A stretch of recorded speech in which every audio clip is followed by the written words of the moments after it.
The Rise of the Ogre. Episode 1, read by Joss Ackland. Are you sitting comfortably? Prelude. Murdoch Alphonse Nichols stood shaking at the side of the stage. As the line before him grew ever shorter, he knew that the inevitable moment of reckoning was rapidly approaching. He would have done anything to escape this humiliation. However, the only thing he feared more was the wrath of his sadistic father, stood yards behind him, ensuring that the child completed the agreed performance. Money had changed hands, and the deal had to be honored. Ladies and gentlemen, please give a warm-hearted welcome to little Murdoch Nichols as the small wooden boy Pinocchio singing, "I've Got No Strings." A muted round of applause rippled around the pub. There was a moment's silence. Murdoch stood rooted to the spot, resplendent in lederhosen, strap-on nose, and feathered alpine hat, his knees knocking together like a couple of castanets. As the delay continued, the audience started shifting in their seats. A booming voice from the back of the hall broke out, "Go on, get over it, my beer's getting cold." His father's thick leathery boot connected hard with Murdoch's backside, hurtling the young child onto the stage. "Start singing, you little son, or I'll smash your teeth in."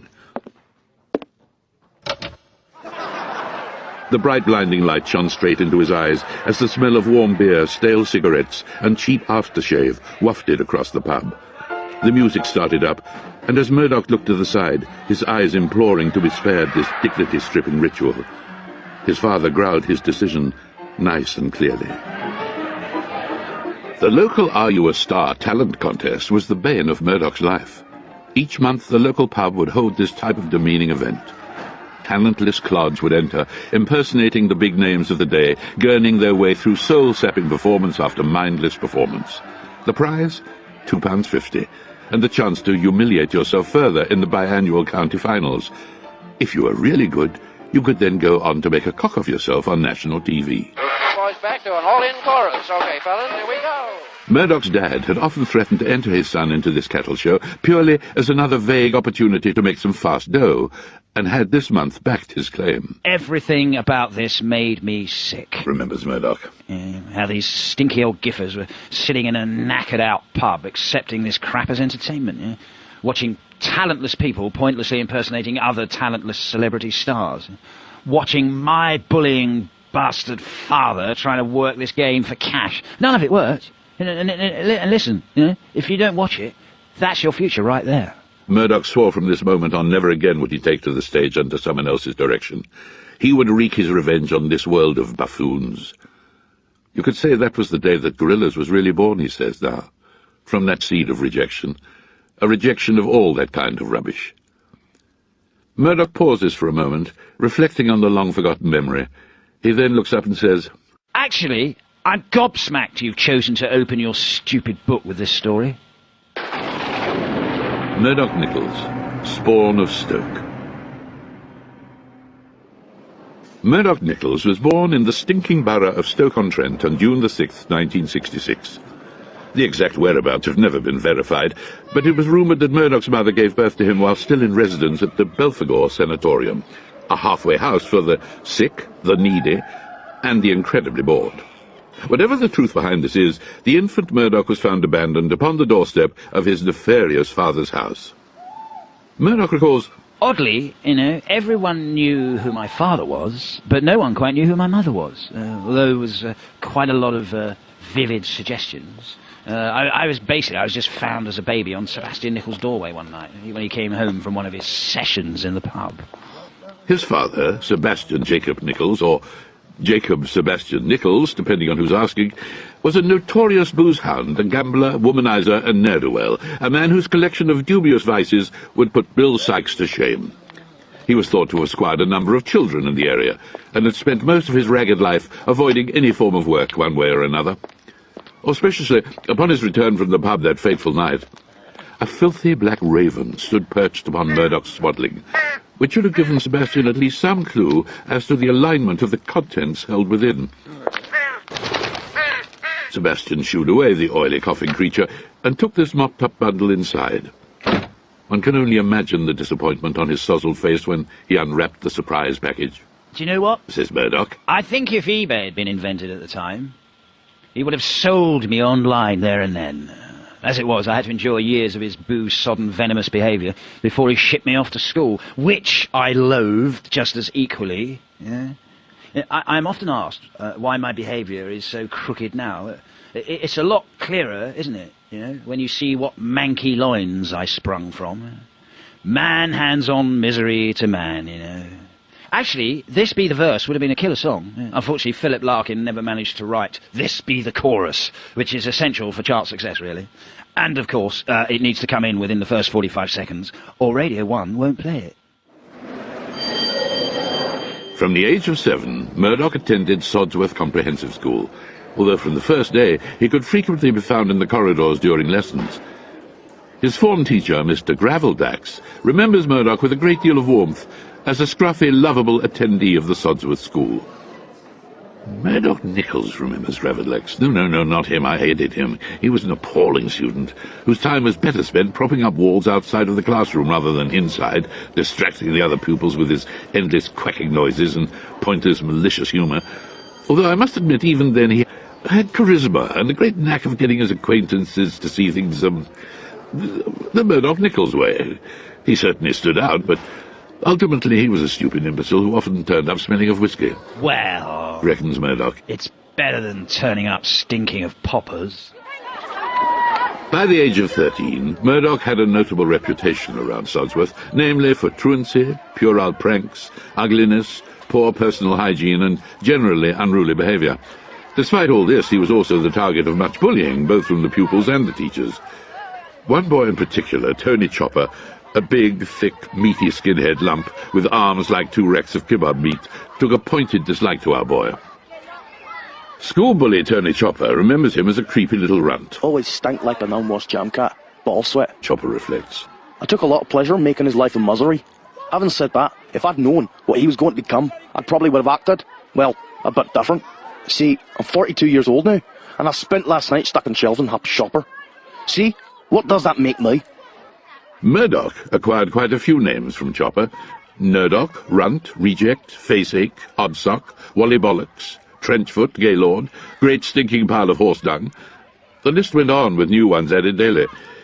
It was this protracted period of bullying that eventually made a man of Murdoch, and in the process, Murdoch earned himself the first of 8 fractures to his now legendarily wonky nose. Murdoch, tiring of his persecutor, rounded on Tony Chopper, unleashing an unstoppable tirade of razor-sharp wit and bilious venom. This tidal weight of rudeness rose to a crescendo, climaxing with Murdoch informing Mr. Tony Chopper that he was useless, bloated, backward waste of space who'd probably end up getting a job holding up for sale signs on the corner of streets, only to then get himself fired and replaced by a bucket of soil. Ah, a pissed monkey would stand a better chance in life. Pow! Toner's massive porky fist connected with Murdoch's face, shattering his nose and sending the young Nichols boy flying. Success at last! Murdoch had obviously hit a nerve in Chopper, his insults finally penetrating Chopper's thick, stupid hide deeply enough to reduce Tony to a blubbering mound of mindless thuggery. Despite the bloody nose, Murdoch knew he had him licked. That day, Murdoch skipped home merrily from school, the blood rolling down his broken, beaming face. He was on his way. Honing his ability to highlight people's shortcomings gave our intrepid Murdoch a newfound confidence. Most of Murdoch's subsequent teenage years were spent in a boastful riot of larceny, joyriding, animal baiting, fraud and arson, usually while knocking back bottles of Strongbow cider and shooting out the windows of houses with his air pistols. After a hard day's miscreant activity, Murdoch would then while away his evenings listening to records around his comrade's house. It was here that, amongst other things, he discovered the deep, dark, dulcet joys of Black Sabbath. The Brummy metal band were a second epiphany for Murdoch, shining a luminous beacon of light through the darkness. Murdoch began to imagine a golden future outside the festering, disease-ridden, bubonic hamlet that was Stoke-on-Trent. Black Sabbath's greatest hits collection, We Sold Our Soul for Rock and Roll, was key. Oh, yeah. He recalls. That turned my head right inside out. Actually, they were another catalyst for my venture into the old Satanism game. Them, Aleister Crowley, Anton LaVey, and a very ingenious do-it-yourself Acme Satanist kit I bought at a jumble sale. But the very first thing, see, there was this bloke hanging around the Arndale Centre handing out leaflets, and I guess it was the whole riches on earth sort of sexual gluttony coupled with the opportunity for, alcoholic excess that first caught my eye. Aged 16, that's a very exciting proposition for a man on the move. So, as a look, I tried it out, and you know what? It fitted me like a glove. Heavy metal music and devil worshipping became my favourite pastimes. My brother Hannibal's tastes were more dub and punk-based, but I soaked it all up. Actually, it was my love of The Clash that eventually opened up the world of dub reggae to me. But my first true love was always heavy metal. Lovely, thick, gooey black metal. I don't think my brother liked it at all, though. Hannibal Nichols broke Murdoch's nose for a second and third time. The crime this occasion was for playing Dio's We Rock album on Hannibal's personal turntable. He got me into a lot of good music, he says of his brother. He's inside now, though, for, I don't know, stealing hubcaps or something. Not long after, Murdoch was pushed out of Sodsworth Comprehensive, leaving with only a single legitimate qualification, an international baccalaureate in antisocial anthropology. Murdoch explains, I'd studied other cultures in quite minute detail.